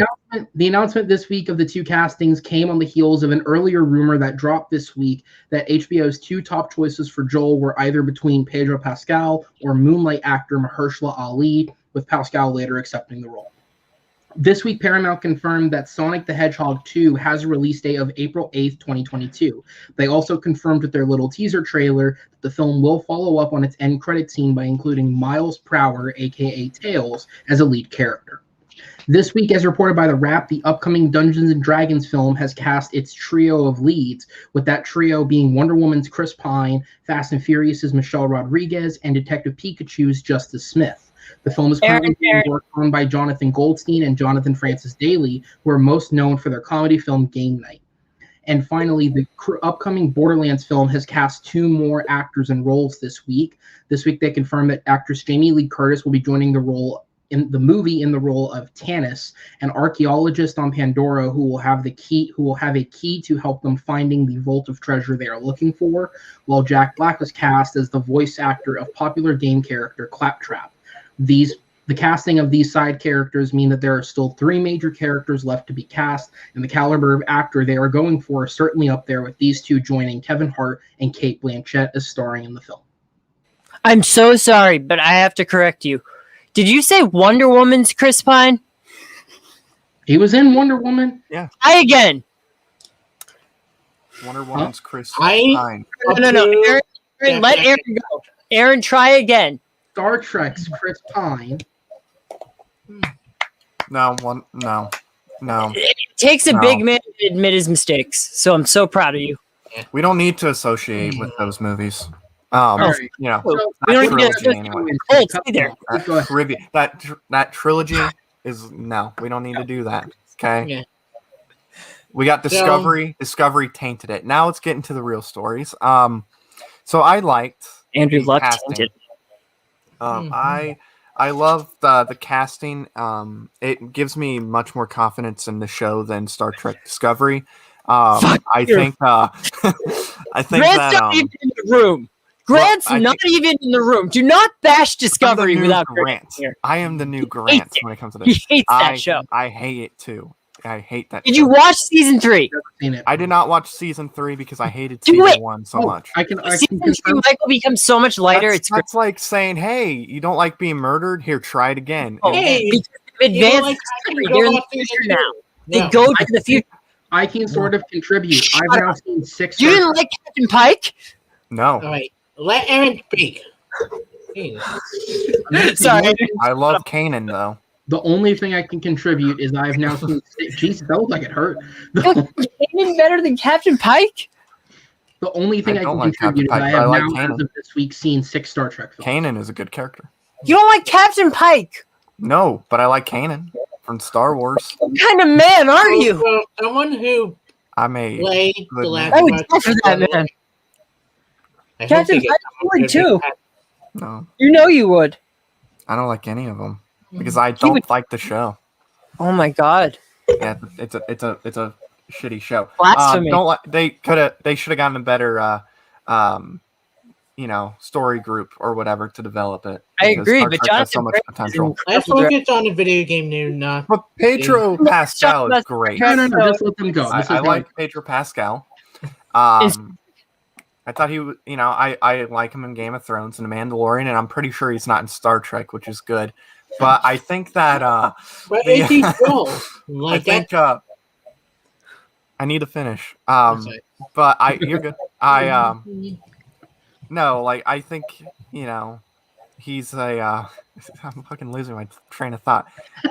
Matt's so busy shitting on Star Trek, he is completely losing his train of thought here. Unlike Discovery, like I like. I like the casting a lot. Casting, not Cassian.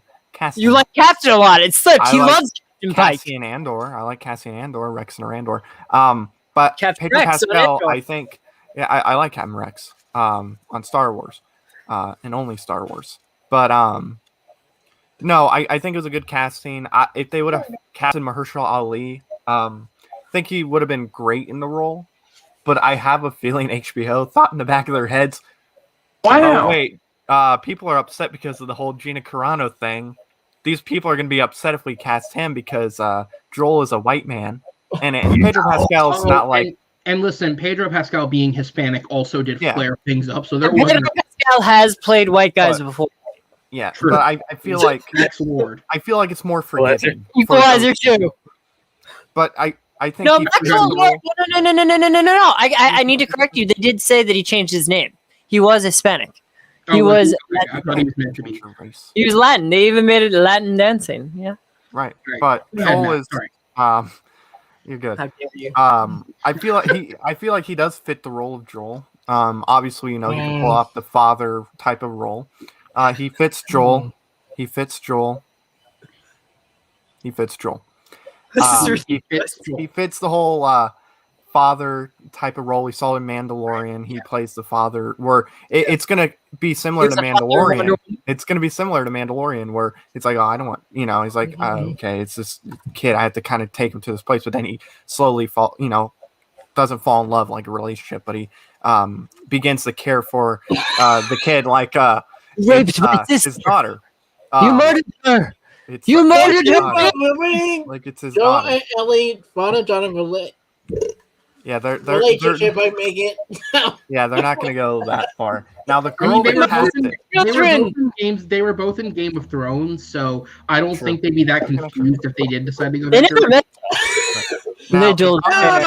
It's supposed to be what, 14 in the Yeah, game? she's 14 years old. Let's keep that in mind. Let's keep that in mind, HBO. Let's keep that in mind. I remember when I was 14. Lie, I don't. But I haven't seen much outside of Game of Thrones. I haven't seen much outside of Game of Thrones. I recognize the guy in the comments. Tune in Tuesday, and you'll get my point of view on that. We have comments. To Drunk 3PO, if it came off to appear that we were happy, there was no happiness in it. There was no happiness. Go back to the start. Go back to the start of the episode. That's where we discussed it. Sorry. Yeah, we discussed it earlier. We had a long production meeting. All right.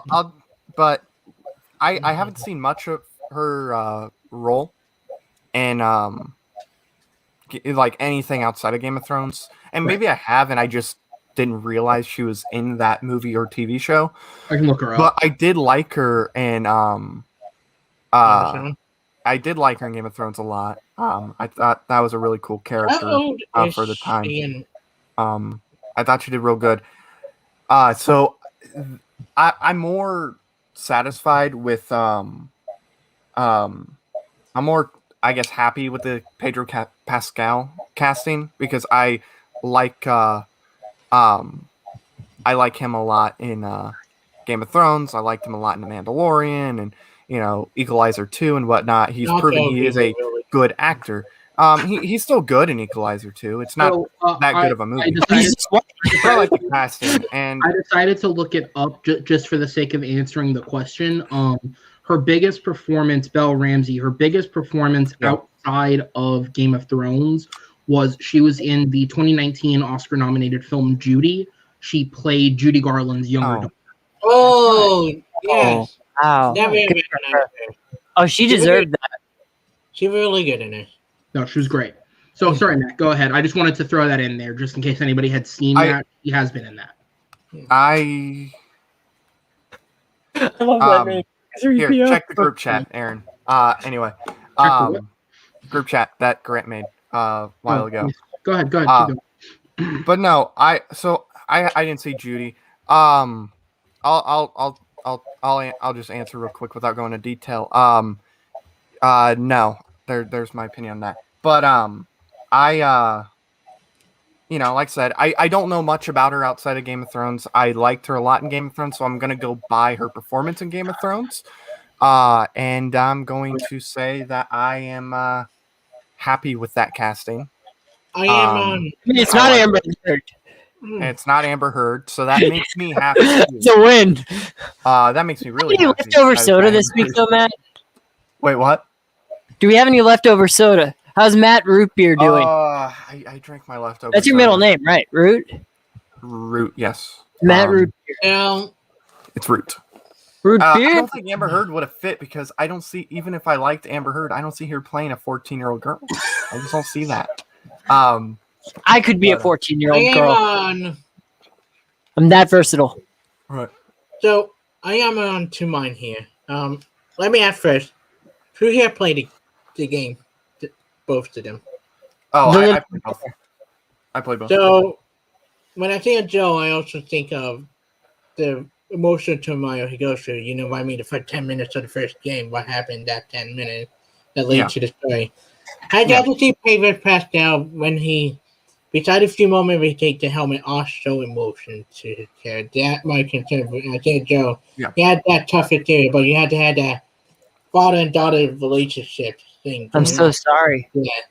I don't want to spoil what happened in the beginning of the game that set up who he is. It's just like you had, but I need to see more for Pedro to show that father-daughter relationship. That's what I think. I've never played the game. Is it worth it? Yeah, the first one, absolutely. Second one is a try it to see if you like it, because I know there are some people that like it, and I know there are some people that don't. Again, how much money does it cost? Everybody have their own opinion. I'd like to play it. I don't think it's great, but I don't think it's as on bad Steam. as people say. But is it on Steam? No. I think the only PlayStation game that I can think of I think that's it's on exclusive, Steam is right? Horizon. I thought you were talking about Zero Dawn. No, why does it it come up? I only show this one because I want to comment. Who is this guy? I don't know. But that is very true, Drunk 3PO. That is very, very true. I love that name. But, Drunk 3PO. Jesus. But Can I will say, I have seen Who are you? Pascal played the father type of role that would be needed for Joel, because the Mandalorian, that was the whole point of, I'm just doing this because it's my job. I'm going to take you wherever you need to go. Then I'm going to go off and do my thing. But then as they go on their journey, he starts to develop, like this father, in the Mandalorian father-son type of bond. I think you can do that in The Last of Us, the show. But like I'll admit, when I first saw The Last of Us, and they're like, hey, we're going to cast. I was like, when I saw who the character of Joel was, the guy that I thought in my head would actually have been pretty good in the role is actually Ben Affleck. I think Ben Affleck could have knocked it apart. He has some acting jobs. Huh? Joel. Ben Affleck is the little girl? Joel. No, yeah, it's a little girl. He's going to play he's going to play Ellie. No, he, as Joel. I actually think Ben Affleck could have been really good, because with Ben Affleck, he wasn't the greatest actor, towards the beginning of his career, but he's gotten to the point where I honestly, in his movie that came out last year, The Way Back, he's great. He's the king of Boston. He's great in that movie. The Way Back, not The Way Back, that different movie. Have you seen the picture of Ben Affleck smoking a cigarette, though? Yes, it's awesome. Like it looks like it is awesome. You're right. It's like that is the reason right there. That's the reason right there why they don't outlaw cigarettes. It's like, when I think of the one pleasure that man has in his life anymore. If the city of Boston was going to be in the dictionary, the picture would be Ben Affleck with the cigarette. It would be that, yeah. I am more nervous when it comes to just waiting for that last cigarette of the day. I am more nervous. I don't know how they handle some of the stuff for the game into the TV show. What did you say, Matt? I'm sorry. Oh, I was just responding to Drunk 3PO. I don't know. I didn't hear anybody say that. But, yes, who is Drunk 3PO? I want to have you on the show. We talked about the cast structure in our production meeting earlier, and I want to invite Drunk 3PO on the show. I know him. I want to see him. I know him. What's up, Chris? I recognize the name from he's on YouTube. Yeah, I've never I recognize him. He has a YouTube channel. I'm honored. I'm honored. I recognized him from. I thought he was from YouTube. I definitely seen him on Twitter from time to time. I'm looking him up right now. Twitter, but yeah, he's on the YouTubes. Drunk 3PO. I can't believe it. Yeah, We he's could on. have him on this show, guys. Yeah, he's. I have no problem with him coming on from time to time. I think Aaron wants to. I think Aaron wants to wrap it up soon, but He 'cause we are does, approaching 2 hours. But Next I week, will- Drum 3PO right yeah, if here. he wants to come on next week, he's more than welcome to. Sorry, he's awesome. As someone who played Borderlands, Uh-huh. perfect casting for Jack Black at Claptrap. That character is annoying, but Jack Black would do it perfectly. I think Kevin Hart would have been better for that role. In all I am honesty. just so nervous to see if they do have Handsome Jack in the movie and who they will get to play it. Handsome Jack. So yeah, to get into the border, I was going to say I just want to briefly touch on the other stuff. So the Borderlands news.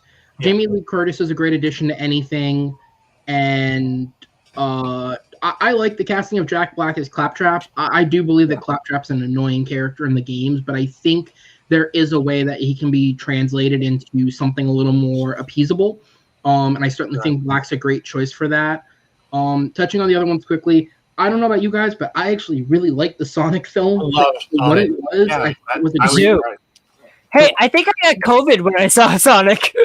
I saw it. One of the last few movies I saw in theater before COVID happened. I loved it. Yeah, no, I'm not kidding. I think I got COVID when I saw Sonic. Looking back on it, you're like, no, looking back on it, it's like, yeah, I was sick for like 3 weeks, and I'm like, there were so many kids when we saw Sonic. Like, there was a shocking amount of people there when we saw Sonic. You were there. Valentine's Day? Did you get COVID that day? It was released on Valentine's Day. Yes. Did you see it Valentine's Day, Nikki? What? Did you see Sonic on Valentine's Day? No, it was actually the day after. We went with my dad. Okay. I was going to say that's a great Valentine's That's like Day. the last day we got to go to the movies. I think I saw it on Valentine's Day. Yeah. I saw it it was alone on Valentine's Day. We actually- my sister and it her was boyfriend good. went to go see Fantasy Island. I went by Oh myself. my God. Because Fantasy Island. I went by myself Guys, to a until movie with the a bunch movie's- of children Yeah. running around in there. Same. That's- I went to see a bunch of family and kids. It's a Fantasy Island reboot. Right. No, I How bad the marketing was. I didn't First, I realize was it was a reboot. at first, because that was when Fantasy Island came out and Yeah. Sonic came out, I was like, I'll watch whatever. I'll spend my money on anything. We did I a was double like- feature that day. Yeah, I was like, I'll go. Again, and then Fantasy Island. I think the last double feature I did was God, what's that movie? Where We did a lot of Mama? double Is it called Mom or Mama or whatever? Mom. Or Mom. Mom. Yeah. Octavia Spencer. Mama. TV I saw Spencer. Yeah. that. Mama. Mama Man, I is saw actually some- casting It's just Mom. Mom. It was just Ma. M.A. Was it just Mom? Just Yeah. Ma. Mama is the one with Jessica Chastain and Creed. Okay. They need to really get their stuff situated Mama. with the titles Judge for movies. Yeah, Mama's from Judge Dredd. But no, that's interesting. That's really interesting.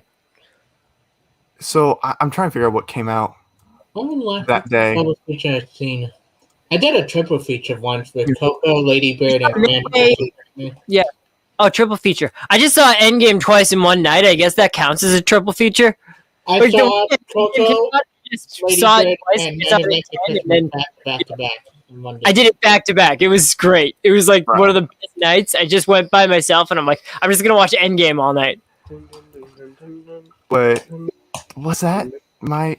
Did I? Okay, I guess I saw. My double feature was Rocket Man and Ma. Rocket Man and Ma.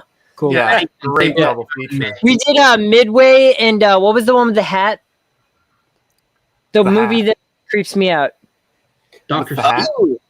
Doctor Sleep. Yeah, Doctor Oh, Sleep. okay. with The Rose. Jacob Tremblay thing. Yeah, Where they I can't get stole past it. that. They stole a kid's steam. I had my Hawkeye figure, and I was just like, I bought a Hawkeye figure at GameStop. And I was just holding my Hawkeye figure like It's a statue, statue. not a figure.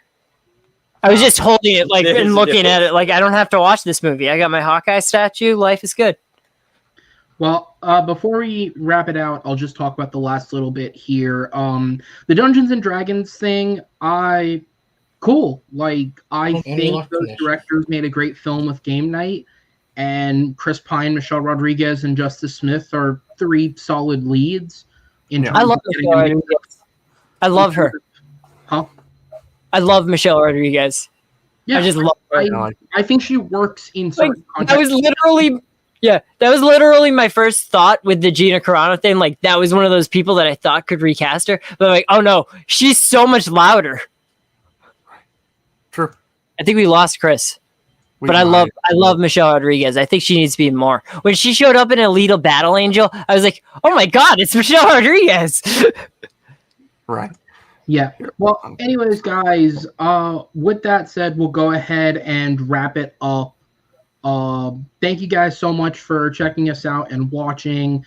On behalf of myself, Matt, Nikki, Devin, Chris, and Grant, and Alan, all the extra people we had in here tonight. Thank you guys for checking us out and watching. Please be sure to subscribe for more, and we will see you guys next Saturday on After